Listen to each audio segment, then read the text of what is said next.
Hello friends, आज की class में हम लोग देखने वाले हैं ऑप्टिकल आइसोमर को डिटेल्स में देखने वाले हैं। तो ऑप्टिकल आइसोमर क्या होता है, उसका स्ट्रक्चर कैसे बनता है, हम लोग किस प्रकार से लाइट को पास कराते हैं, तो इसके बारे में हम लोग डिटेल्स में चर्चा करेंगे। तो हम लोग आसान भाषा में देखने वाले हैं ताकि आप लोग को अच्छे से समझ में आ जाए। तो सबसे पहले हम लोग देख लेते हैं कि रेशमिक मिक्सर क्या होता है, तब जाके हम लोग ऑप्टिकल जो आइसोमर है उसको देखने वाले हैं। यहाँ पर रिजोल्यूशन क्या होता है, एनेंशियोमर को जिस मॉलिक्यूल से अलग किया जाता है उसी को ही हम लोग एनेंशियोमर कहते हैं। इसके लिए मैं सेपरेट वीडियो लेक्चर बनाऊंगी ताकि आप लोग को अच्छे से क्लियर हो जाए। रेशमिक मिक्सर क्या होता है, यहाँ पर the equal amount of enantiomer is called racemic mixture. इसमें क्या होता है, इक्वल अमाउंट ऑफ एंशियोमर लिया जाता है, इसी को ही हम लोग क्या बोलते हैं, रेशमिक मिक्सर बोलते हैं। एक तो हम लोग का होता है आर कन्फिग्रेशन होता है, एक हम लोग का क्या होता है एस कन्फिग्रेशन होता है।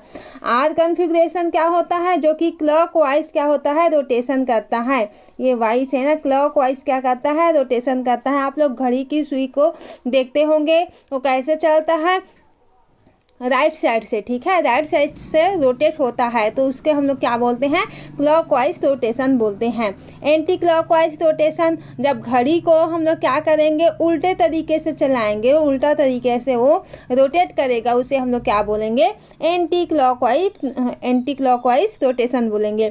तो एंटी क्लॉकवाइज रोटेशन इस प्रकार से होगा, इसे हम लोग एस कन्फिग्रेशन बोलेंगे।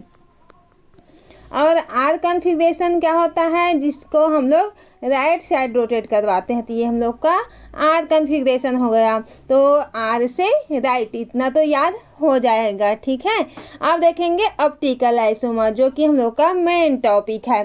तो ऑप्टिकल आइसोमर क्या होता है, जब किसी प्लेन पोलराइज लाइट को निकोल प्रिज्म से क्या किया जाता है, गुजारा जाता है या उसमें से पास किया जाता है, तब वह लाइट क्या होता है, एक डायरेक्शन में क्या हो जाते हैं, रोटेट हो जाते हैं या सैंपल से पास होते हैं। तो क्या होता है उसके बाद, जैसे ही लाइट सैंपल से तो पास हुआ, सैंपल में प्रेजेंट मॉलिक्यूल से क्या हो जाता है, ये टकरा जाता है, फिर लेफ्ट साइड या राइट साइड क्या होता है, रोटेट हो जाता है। इस पूरे प्रोसेस को ही हम लोग क्या बोलते हैं, ऑप्टिकल एक्टिविटी के नाम से जानते हैं। और इसकी यूनिट को हम लोग क्या बोलते हैं, ऑप्टिकल आइसोमर कहते हैं। जैसे कि हम लोग स्ट्रक्चर को देख लेते हैं ताकि आप लोग को और अच्छे से क्लियरिटी के साथ समझ में आ जाए।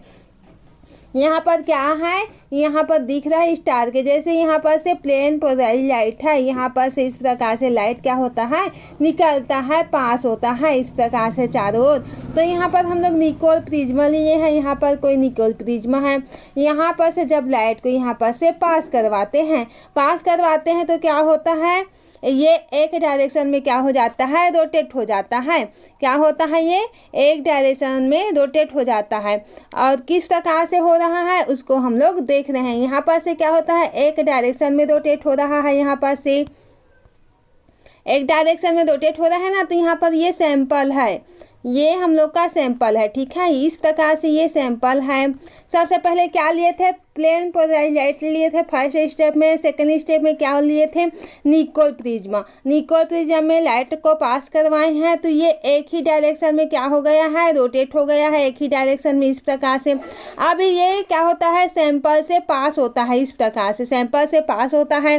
तो सैंपल से पास होने के बाद में क्या होता है, ये तो लेफ्ट रोटेशन होता है इस प्रकार से, या तो हम लोग का राइट रोटेशन इस प्रकार से देखने को मिलता है। तो ये हम लोग का क्या हो जाता है, ये हम लोग का ऑप्टिकल आइसोमर कहा जाता है पूरी प्रोसेस को।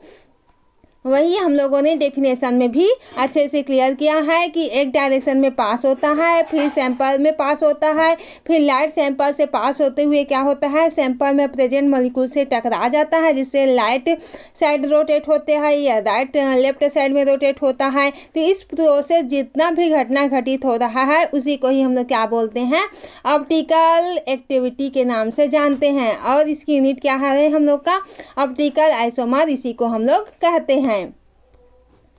अब देख लेते हैं इसी में डेक्स्ट्रो रोटेशन, लियो रोटेशन, ये क्या होता है उसको हम लोग देख लेते हैं। तो डेक्स्ट्रो रोटेशन क्या होता है, जब प्लेन पोलराइज लाइट को क्या करता है, राइट साइड रोटेशन करता है, तो उसे हम लोग क्या बोलते हैं, डेक्स्ट्रो रोटेशन बोलते हैं। राइट साइड रोटेट कर रहा है वो क्या है हम लोग का डेक्स्ट्रो रोटेशन, जिसे क्लॉकवाइज रोटेशन कहा जाता है। और लेफ्ट साइड जो रोटेट हो रहा है उसे हम लोग क्या बोलते हैं, लियो रोटेशन बोलते हैं। तो इसे हम लोग क्या बोलते हैं, ऐसे डिनोट करते थे।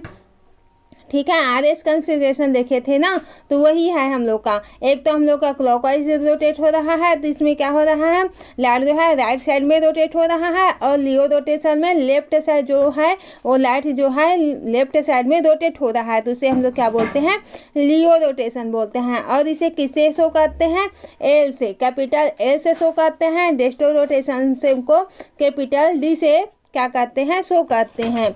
आई होप इतना आप लोग को अच्छे से क्लियर हो गया होगा फ्रेंड्स। हम लोगों ने आज के क्लास में ऑप्टिकल आइसोमर को डिटेल्स में देख लिया है।